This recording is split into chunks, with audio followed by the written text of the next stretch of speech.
Hey, what's going on, guys? The Horror Man back with my review of Frank Henenlotter's Bad Biology.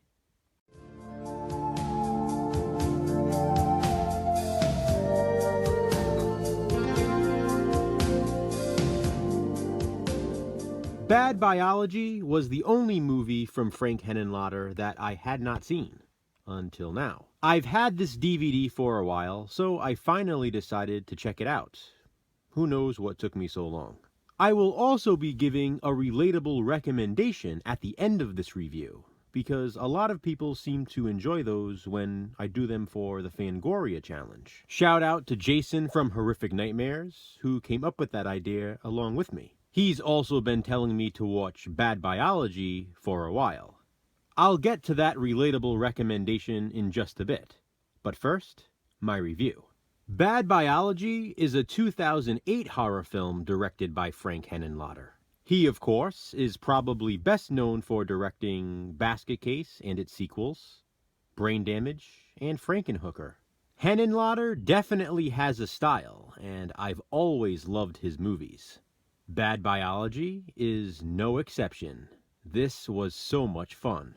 It's sort of perfect that I'm reviewing this today, on a Saturday, when I upload Saturday Sleaze videos. Those videos are about nude scenes in movies, and Bad Biology has a ton of nudity. It's also an extremely sleazy film. We are first introduced to a young woman named Jennifer, who has a problem, although she doesn't consider it to be one. She was born with 7 clits, just say she has 7 times the pleasure of a normal human being during sexual activity. This also speeds up her metabolism in various ways. She experiences an extreme high during sex, and usually ends up killing the men. It's not on purpose. She just goes through a series of emotions very quickly, which results in her lashing out. The real issue is she just can't find a guy who can accept her monster vagina. We are then introduced to a man named Bats, who has a problem of his own. He has a very large appendage, which practically has a mind of its own. He's had to take several drugs over the years to help with his problem, many of which had to be directly inserted to said appendage. Now it's addicted. You hear what I did there? It's almost impossible for him to be intimate with a woman because of what might happen. He has to use a machine for enjoyment. When he finally takes a chance and sleeps with a prostitute, it goes even worse than he imagined. I won't spoil what happens to her. With Jennifer and Bats both having unique yet similar issues, you'd think they'd be a match made in heaven. When they meet, it turns out they might just be exactly that. Were they burdened or blessed with bad biology? This, as you can see, is the unrated cut of the film. From what I've read, there is a lot more nudity in this version.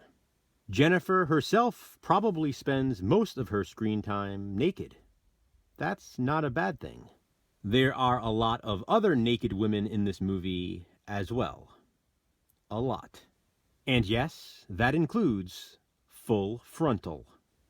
It also includes a lot of lengthy close-up shots. Bad Biology certainly doesn't hold back. The storyline really is unique though, and it's so over the top. In fact, it's so over the top that it's not really sexually sleazy. It's done more in a humorous way, as intended. It's a Frank Henenlotter film. You don't watch this movie to get turned on, and you don't watch it to get scared. You watch it to be entertained, and that's exactly what it does. Let's just call them creature effects, are fun to see. If you've seen other Henenlotter movies, then you probably know what to expect with that. Think of the effects in Basket Case or Brain Damage, which Jason and I will be reviewing soon for the Fangoria challenge. They're very similar. When it comes to storyline though, My relatable recommendation is Teeth.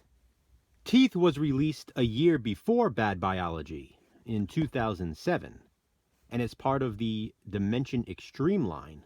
I actually reviewed this movie as well, years ago. It's an obscure favorite of mine. Teeth is about a young woman who literally does have a monster vagina.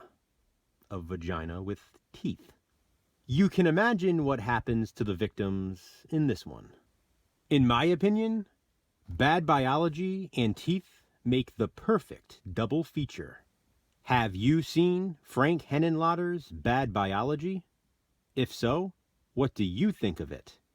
Comment below and let me know. Thanks for watching, guys. Hit that thumbs up and be kind. Subscribe.